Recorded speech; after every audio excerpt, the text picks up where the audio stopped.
Breaking news చూస్తున్నాం. Congress senior నేత Rajya Sabha MP Renuka Chowdary parliament సమావేశాలకు ఒక కుక్క పిల్లతో రావడం తీవ్ర చర్చనీయాంశంగా మారింది. అంతటితో ఆగకుండా ఆమె చేసిన వ్యాఖ్యలు రాజకీయ దుమారం రేపాయి. కరవడానికి మనుషులు పార్లమెంట్ లోపలే ఉన్నారు అంటూ ఆమె చేసిన వ్యాఖ్యలపై బీజేపీ తీవ్ర స్థాయిలో మండిపడింది.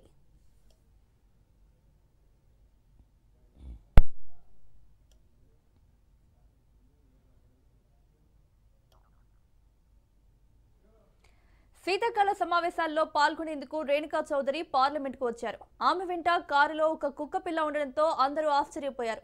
అయితే దాన్ని వెంటనే తన కారులోనే ఇంటికి పంపించేశారు. ఈ విషయంపై మీడియా ప్రశ్నించగా తాను పార్లమెంటుకు వస్తుండగా దారిలో ప్రమాదానికి గురయ్యేలా ఉన్న ఆ కుక్క పిల్లను చూసి కాపాడానని తెలిపారు. ఒక జీవి ప్రాణాన్ని కాపాడితే తప్పేంటని, పార్లమెంటుకు కుక్క పిల్లను తీసుకురావద్దని ఏదైనా చట్టం ఉందా అని ఆమె ప్రశ్నించారు.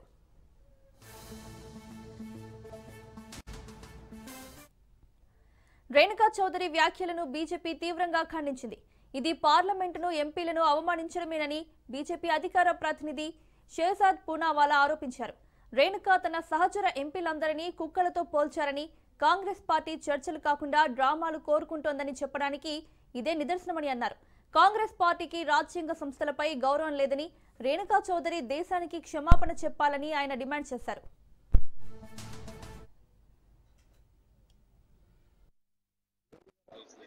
जानवर को पसंद नहीं करती है ना सरकार। गूंगा जानवर गाड़ी में चले गए तो इनको क्या तकलीफ है? काटने वाला कुत्ता दिखा क्या? इतनी सी तो है, काटने वाले और है पार्लियामेंट में, कुत्ते नहीं। सिक्योरिटी कंसर्न कौन सी सिक्योरिटी कंसर्न है?